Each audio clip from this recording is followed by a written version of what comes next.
Good morning student. हम जो है विभिन्न स्तर पर शिक्षा की व्यवस्था का प्रबंधन कर रहे थे। जो आपके थर्ड पेपर एजुकेशन मैनेजमेंट में फर्स्ट यूनिट के अंदर शिक्षा व्यवस्था शैक्षणिक मैनेजमेंट जो पढ़ रहे थे हम, एजुकेशन मैनेजमेंट उसी के क्रम में था। और हमने उसमें विभिन्न स्तर पर शिक्षा व्यवस्था में केंद्र सरकार,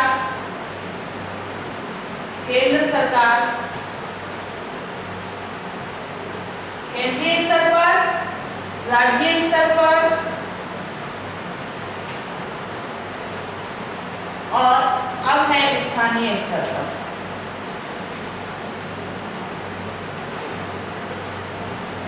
शिक्षा की व्यवस्था का अध्ययन कर लिया।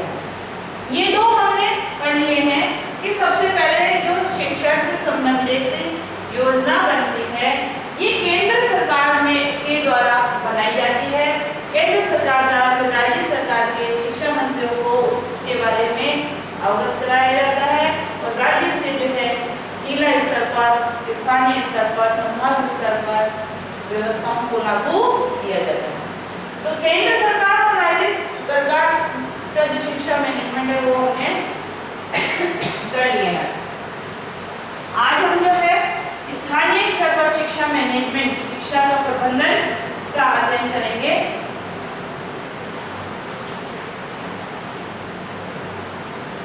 स्थानीय स्तर पर शिक्षा का मैनेजमेंट जो है स्थानीय आवश्यकताओं को ध्यान में रखकर किया जाता है। हर जिले की, हर स्थान की अपनी आवश्यकताएं होती हैं, उसके आधार पर जो है व्यवस्थाओं को लागू किया जाता है। स्थानीय स्तर पर जो एजुकेशन का मैनेजमेंट है वो प्राथमिक स्तर को बढ़ावा देने पर से संबंधित माना गया है कि जो एलिमेंट्री प्राथमिक स्तर की जो शैक्षिक व्यवस्था है उसका नियोजन जो है किस तरीके से हो रहा है, जो शिक्षा का मूल है उस मूल के आधार पर जो शिक्षा का मैनेजमेंट किया जाना चाहिए। स्थानीय आवश्यकताओं को इसमें लिखिए।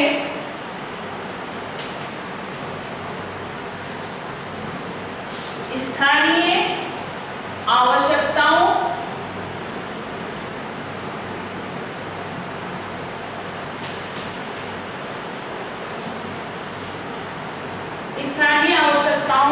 तथा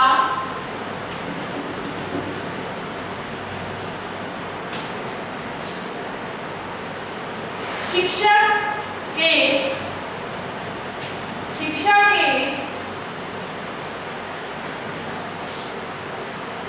विकास के लिए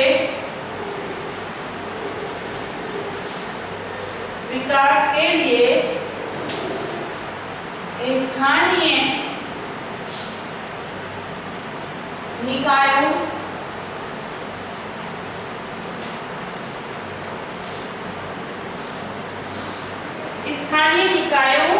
का भी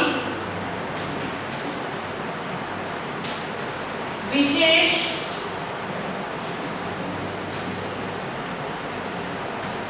योगदान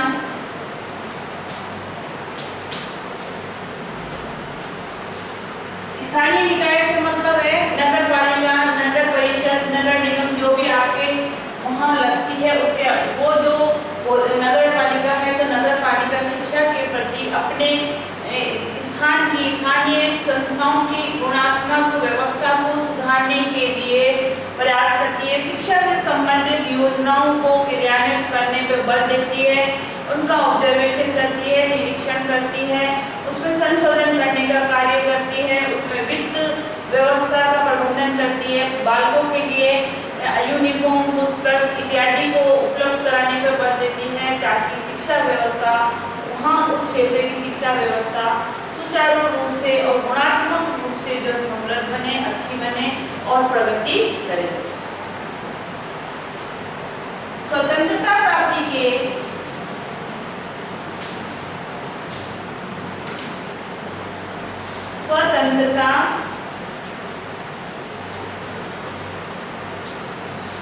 प्राप्ति के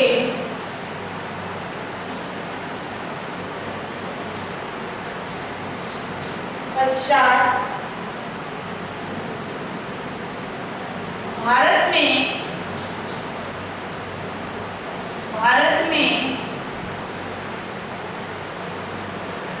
लोकतंत्र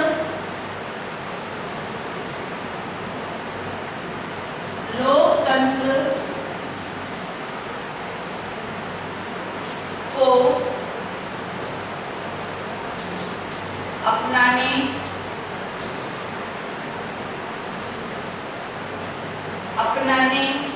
के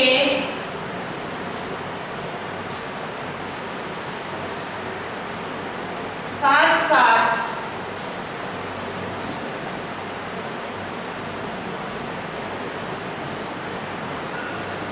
लोकतंत्रीय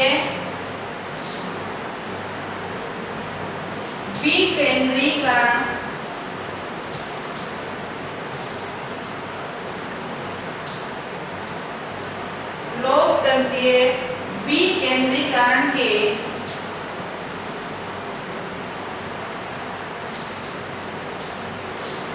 सिद्धांत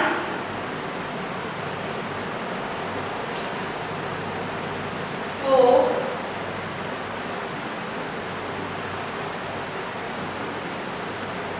अपनाया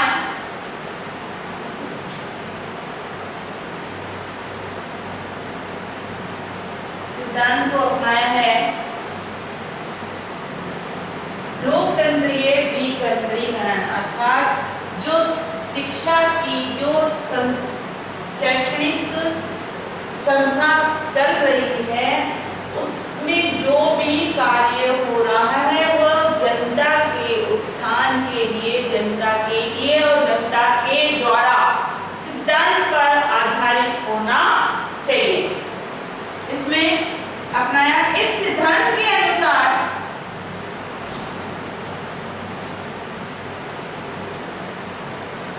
इस सिद्धांत के अनुसार स्थानीय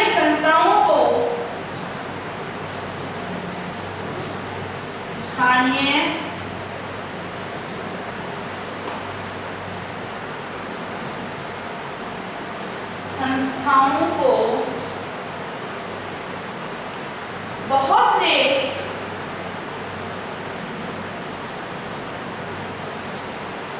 अधिकार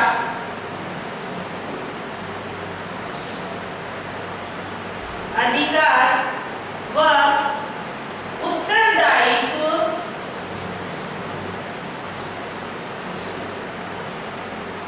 प्रदान किए गए।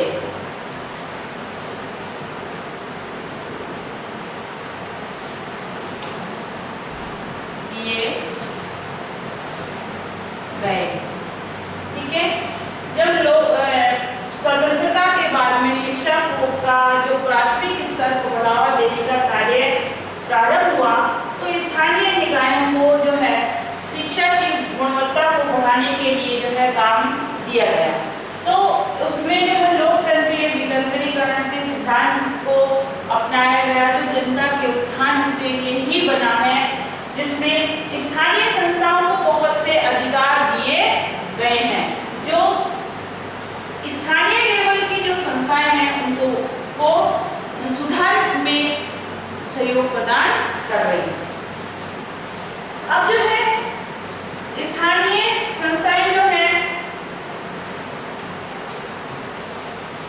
प्रथम पंचवर्षीय योजना जब प्रारंभ हुई थी स्वतंत्रता के बाद में 1951 में, तभी से जो है स्थानीय स्तर पर शिक्षा व्यवस्था को बढ़ाने का कार्य भी प्रारंभ हो गया था। प्रथम से जो है भारत में अधिकांश राज्यों में स्थानीय संस्थाओं को प्राथमिक शिक्षा के रूप में पूर्णतः मान्यता जो है भारत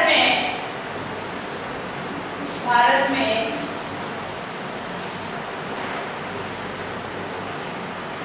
अधिकांश राज्यों में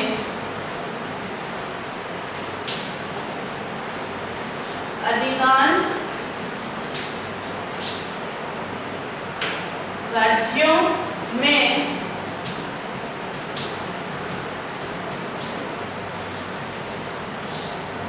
स्थानीय संस्थाओं को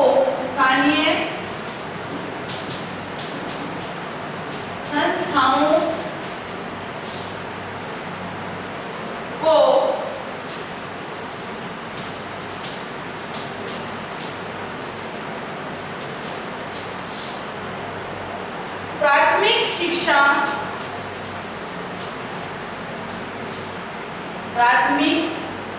शिक्षा के लिए पूर्णतः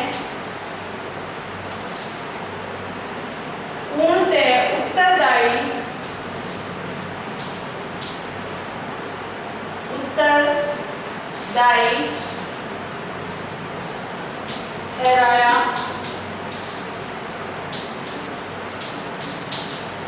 कि स्वतंत्रता के बाद में जो है अधिकांश राज्यों को प्राथमिक शिक्षा का जो दायित्व है स्थानीय संस्थाओं को ही प्रदान कर दिया गया और ये ही इनको इसके प्रति उत्तरदायी ठहराया गया। अब देखो तीसरी पंचवर्षीय योजना पहली 1951 में स्वतंत्रता के बाद में, जब 1947 के बाद में स्वतंत्रता प्राप्त हुई तो 1951 में प्रथम पंचवर्षीय योजना की थी। तो तृतीय पंचवर्षीय योजना जो है पंचवर्षीय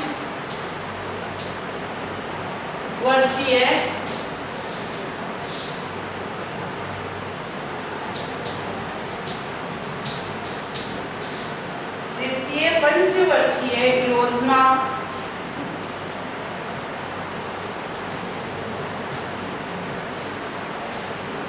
के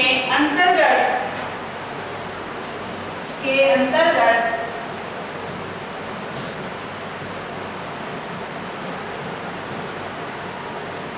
कुछ राज्यों में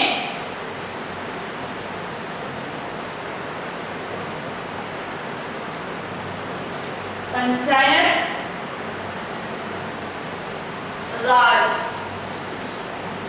पंचायती राज को जो है शिक्षा की व्यवस्था का दायित्व प्रदान किया गया। पहले जो पंचायत समिति होती थी वो प्राथमिक शिक्षा के शिक्षकों की नियुक्ति भी पंचायत समिति के माध्यम से ही की जाती थी।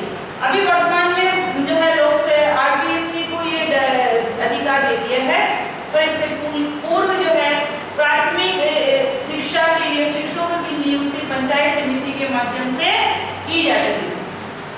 तो वहाँ की जो भी पंचायत होती थी वो जो है शिक्षा के प्रति पूर्णतः उत्तरदायी होती है। शिक्षा से संबंधित आज भी जो बहुत से कार्य पंचायतों के पास ये जो ग्राम पंचायत है वो वहाँ पर जो पंचायत समिति लग रही है तो शिक्षा से संबंधित उस गांव की व्यवस्था को देखने का, संभालने का कार्य करती है। राज्यों में पंचायत राज को क्रियान्वित किया गया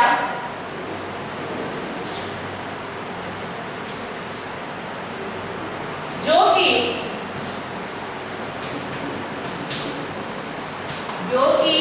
प्राथमिक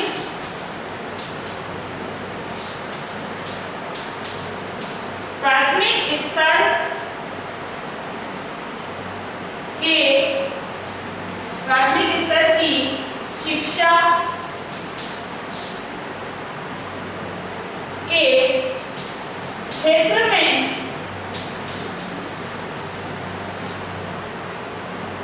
बहुत कार्य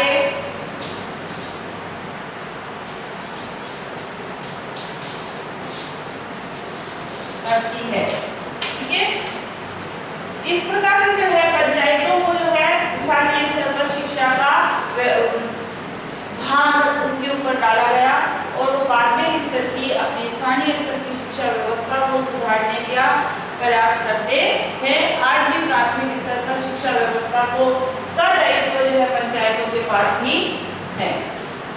अब है भारत में स्थानीय स्वयं संस्थाओं के प्रकार।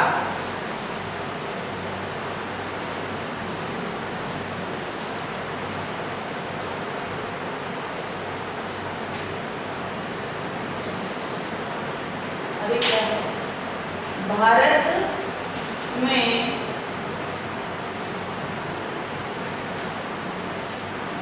स्थानीय संस्था के प्रकार, दो प्रकार बताए हैं।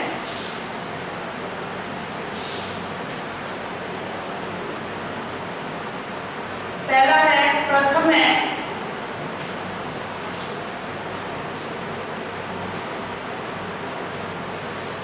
शहरी क्षेत्र, शहरी क्षेत्र में, और दूसरा है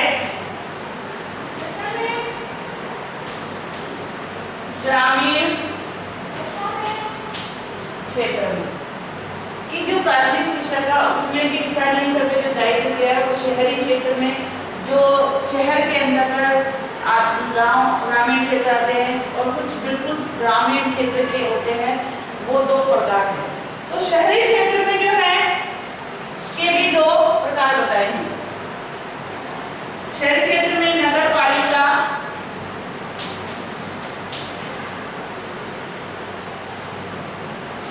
और नगर निगम। नगर निगम ये संस्था जो है, ये नगर पालिका और नगर निगम, ये जनसंख्या के आधार पर, जहाँ की जितनी जनसंख्या होती है उसके आधार पर जो है लगती है। कहाँ नगर निगम लगेगी, कहाँ नगर पालिका लगेगी। दूसरी है इसमें, इसी में जो है ग्रामीण क्षेत्र में जो है जनपद और पंचायत, ठीक है, जनपद और पंचायत। अब स्थानीय क्षेत्र में शिक्षा का जो ये व्यवस्था है, दो प्रकार होता है, ग्रामीण क्षेत्र और शहरी क्षेत्र। ग्रामीण क्षेत्र में जनपद और पंचायत जो शिक्षा के प्रति दायित्व रखती है, और शहरी क्षेत्र में नगर पालिका और नगर निगम जो है शिक्षा के प्रति उत्तरदायी होती है।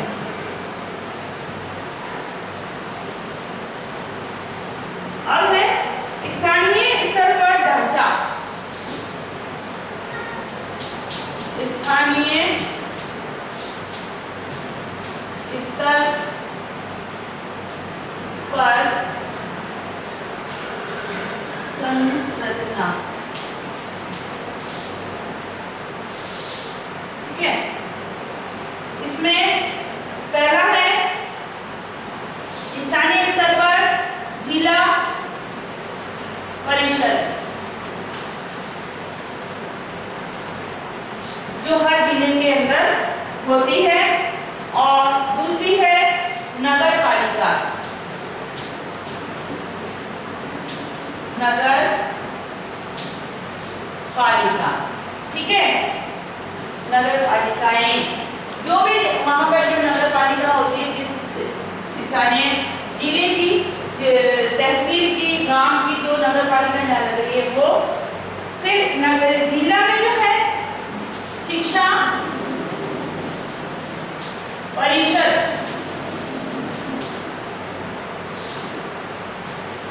शिक्षा परिषद के ब्लॉक पंचायत, ब्लॉक पंचायत समिति,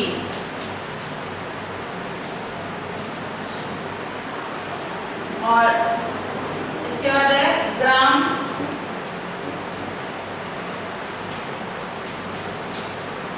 पंचायत, ठीक है।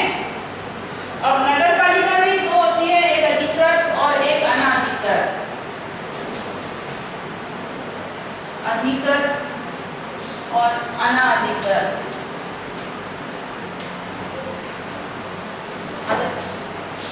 अनाधिकृत, ठीक है।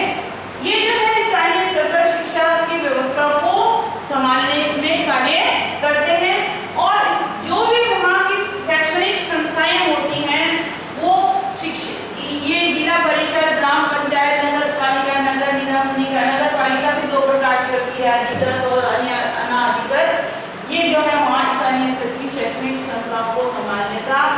जिम्मा इनके ऊपर होती है। आज का आपका गृह कार्य है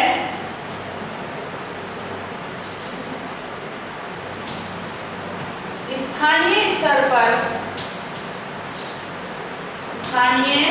स्तर पर शिक्षा